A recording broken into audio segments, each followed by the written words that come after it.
Hey everybody, this is Deep Diver 5, Volume 10. 10! My name's Shard. Thanks for tuning in, thanks for clicking. Hey, it's been a little while since I uploaded previously. Yeah, I took a little bit of time off. I went over to New Zealand to hang out with the family and just school holidays. So I took my daughter over there and yeah, it was quite horrible, but hey, that's life sometimes, isn't it? So yeah, I was over there for a week. Yeah, just been quiet. Been back for about 5 days now, and yeah, just getting other life admin stuff done. Looking for a job, that kind of thing, and yeah, I was like, all right, what am I doing now? I've done my life admin stuff. I need a break from that. Let's make another video. All right, Deep Diver 5, number 10. I can't believe this is number 10 already. That's very cool. Well done, me.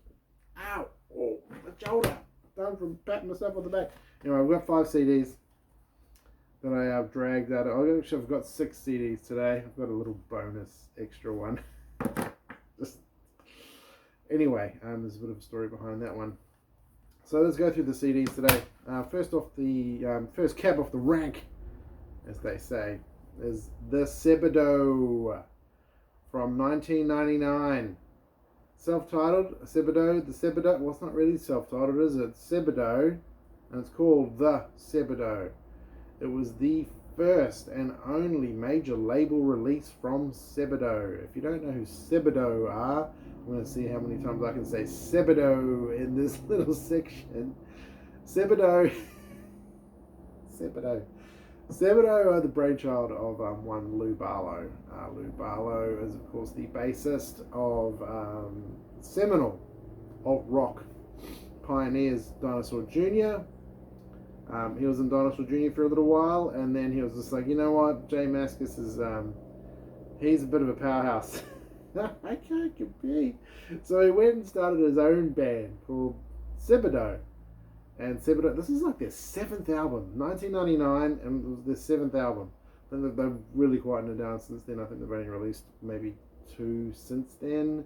But Lou Barlow's all over the place, man. Like, he does solo stuff. He's in Dinosaur Jr. still because they had a resurgence after this album.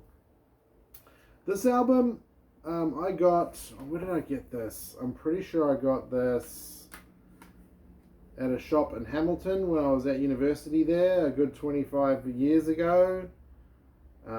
Because when I was at university also, I met a guy in the dorms called Elton, and Elton had a copy of Harmacy, and I'd never heard of Sebadoh before, and he had a copy of Harmacy. I borrowed it, and like, I was coming from my metal years and getting into like more kind of emo-y, lo-fi stuff, folk, that kind of thing, mainly from smoking more pot, and so I was kind of mellowing a bit, and I listened to Harmacy. Harmacy had a really big impact on me, that album. It's still my favorite Sebadoh album to this day.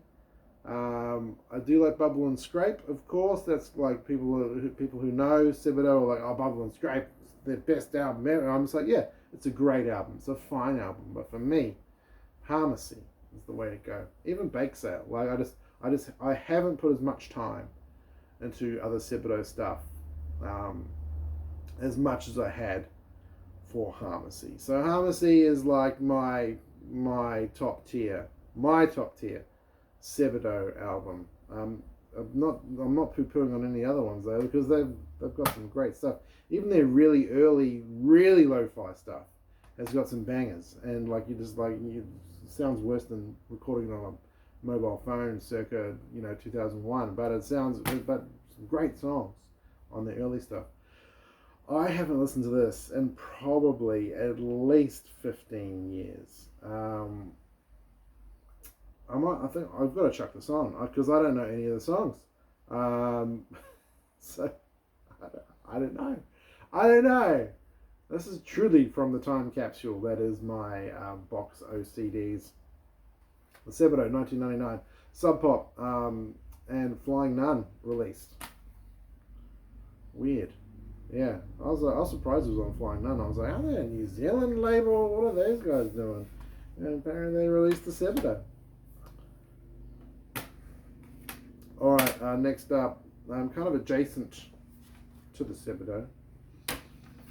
J Mascis and the Fog, if you say Mascis that way, or J Mascis.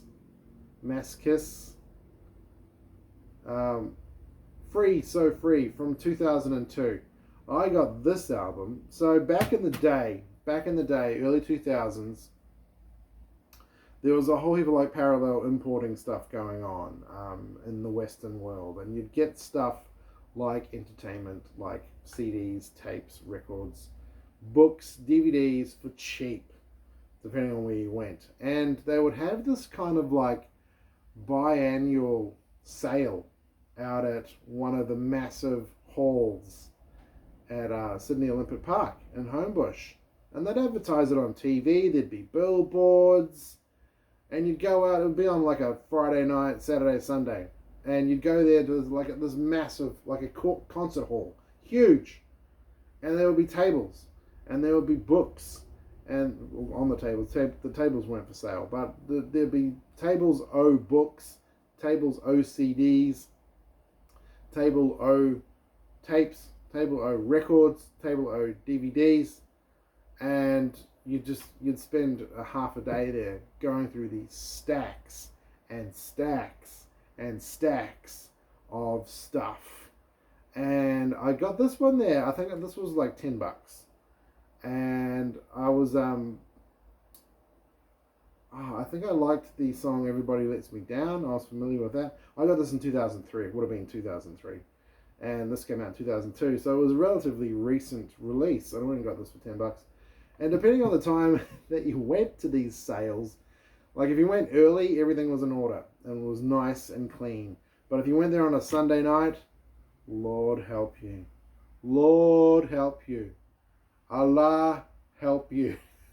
It was just chaos.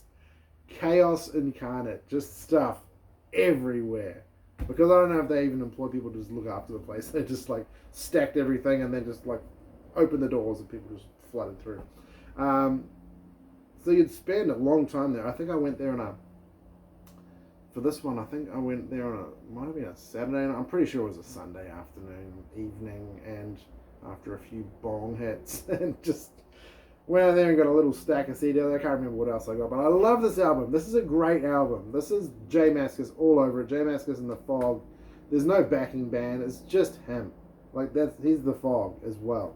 And this was a massive album for me. Even now, me going through the track listing is just like, there's a space in my heart for this album. If That's How It's Gotta Be, it's a great song. Set Us Free is just like got a classic killer Mascis riff. Say the Word, track 9, is just, there's like a minute of like song. It's got like a verse, and then it just launches into like this 3.5 minute like epic Mascis solo that is just like mwah. Mwah. I want to put this on this afternoon too. Everybody Let Me Down. Everybody Lets Me Down. Yeah, Free So Free. Top album, this one. Oh, see, I listened to it so much that the little grabby things in the middle have broken. Yeah, love that album. All right, next up. This is a thin CD. This is from a guy named Vic Bale. Now, if you don't know who Vic Bale is, that's fine. I'm not sure even Vic Bale knows who Vic Bale is anymore. Vic Bale, this is an EP. Alright, so I was working at an adult bookshop when I first got to Sydney, circa 2003, late 2002, 2003, 2004. I was working at a porn store, PORN store. And they're still around. Even the shops I worked in, they're still around. People are still buying pornos. It's crazy. Anyway, one thing about porn stores is a higher turnover of staff for various reasons. You could probably list That would be the size of a phone book circa 1985. So one of the guys we had, I don't even know if Vic was his real name. I think Vic might have been his real first name, but excuse me, I'm just getting over a cold. Vic Bale. I should really cover that phone number. I don't even know if that exists anymore. You could try it. I don't know. Vic was this young guy, this young pretty boy. He came up and worked at the George Street Adult Book Exchange for about, I don't know, 3-4 months. Like I say, there was high turnaround. And he professed to being a musician, said he was recording, all that kind of stuff. One night he brings in a stack of these demos. And he came with everyone. And I haven't listened to it probably since then. So probably around 23, 24, 23, 22, 23 years. I haven't listened to this. I think it's got 3 tracks. One of them is like a dedicated track to this person who worked there, Amy. She worked at the shop as well and worked there for ages. Old Amy, she was a good egg. And one of them was about Amy, and it's just that's probably why I haven't listened to it in 22 years. It was quite bad, but I should give it a shot again. If you want to call Vic Bale, there's his phone number. I don't even know. Someone probably answer. I don't know. Tell him, like, Shard says hi. He won't remember me. I barely remember him. Alright. Alright, back to the CDs. Sorry, a bit itchy all over. I'm itchy, mama. Alright, the next album, Typo Negative, Slow, Deep and Hard. I'm not sure if I can even show this cover. If you know, you know. Slow, Deep and Hard, Typo Negative, debut album. This is a 1991 Roadracer imprint. So even before Roadrunner became Roadrunner, they were Roadracer album records. If you know your 90s metal and such. Great album. I love this album. Typo Negative, they're one of those bands that evolved, and they came out of the hardcore punk scene out of New Jersey in New York. Specifically, Peter Steele was in a band called Carnivore, and this is kind of like way more hardcore punk than later efforts. Even straight after this, Bloody Kisses was just like, they took a complete like turn, you know. So very different album, but this is great. It's got the opening track, 12 minutes, probably the best breakup song of all time, called Unsuccessfully Coping with the Natural Beauty of Infidelity. Zero Tolerance is a great song. The Misinterpretation of Silence and Its Disastrous Consequences. Just for that title alone, it's just tape silence. But then goes into Gravitational Constant. Oh my god, such a good album. Really good album. If you're a Typo Negative fan and you haven't heard this, why not? If you haven't heard Typo Negative, this is a good, because they evolved. They went from this, Bloody Kisses, and Bloody Kisses like put them up on MTV and stuff like that. And then October Rust, which was really laughed at. I remember October Rust being laughed at in '96, but turns out it's like one of their most popular albums, and it's awesome. I love October Rust. I've always liked October Rust. I don't know why it got so much hate. After that, I kind of tuned out of Typo after that. I was aware of them and stuff, but I didn't really give a lot of time to them, like Life Is Killing Me, Dead Again, and then Pete Steele died, and that was really sad, and I was just like, well, you know, they left this, they left Origin of the Feces, they left Bloody Kisses, and they left October Rust. That's enough for me. Rest easy, Pete. Great album, great band. There will never be another band like Typo Negative. There will never be another frontman like Pete Steele. Great album. Top album. Love that album. Alright, next up, Ben Folds, Rockin' the Suburbs from 2001. Yeah, 2001. I got this, I think it was 2001 would have been my last year at university in Hamilton. I don't know, remember where I got this from. I'm not sure if I paid full price for it. It's even got the sticker on the cover, and the cover's broken, so I've just kind of kept it for the sticker's sake. The sticker's pretty cool. So this is Ben Folds' debut solo album. It's got some great tracks on it, man. Again, this really hits me in a space and time in my life. You know, I was at uni, and then I wasn't at uni for like a year. Afterwards, I just kind of sat around smoking bongs and writing a screenplay and working in a video store. And this was like one of the soundtrack albums. It's got some great songs, man. Still Fighting It is a great song. The Ascent of Stan, Not the Same, is a great track. Rockin' the Suburbs is great. Zach and Sarah, if I didn't already say that. Yeah, just it's a really big album for me. And I really liked it. Ben Folds pretty much did all the instrumentation himself. And I was a big Ben Folds 5 fan as well back then. Mainly their first two albums. I didn't give a lot of time to their last two, or their collection of their EP. And I kind of went off them after him too. Like I got saving for Songs for Silverman, and after that I just kind of I moved on to other things. But yeah, this is a really good album. If you haven't heard it, please do. Another one from the Hamilton years. This is crazy. This is the Rentals. 7 More Minutes. If you're familiar, if you came up in the 90s like me, you know who the band Weezer. Weezer is still around. So anyway, their original bassist Matt Sharp, he left after the Blue album. Pretty much. Was it Blue or Pinkerton? I think it was the Blue album. He left. And he started a band called The Rentals. And The Rentals released an album called Friends of P, which was really good. I think that was around about 95. Good kind of catchy, new wavy, power poppy stuff. Not dissimilar to Weezer, but quite different from Weezer. And I could see where he wanted to go. And 7 More Minutes is their second album. I think it came out in 1999. Yes, it did.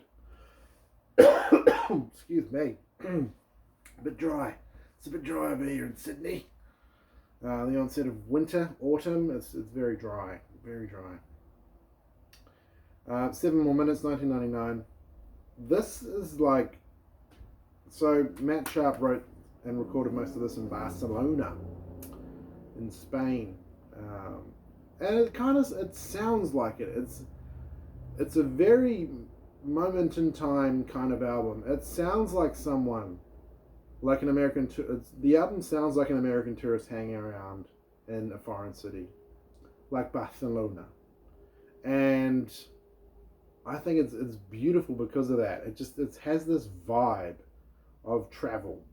And of being in a place that's strange, but the same. It's got some great tracks. It's got some killer late 90s power pop tracks. It's got some great synths. It's got like a massive cast of people coming and doing guest vocals and stuff like that, and guest instruments. So Rivers Cuomo wrote a song on this. Damon Albarn's on here. Tim Wheeler from Ash.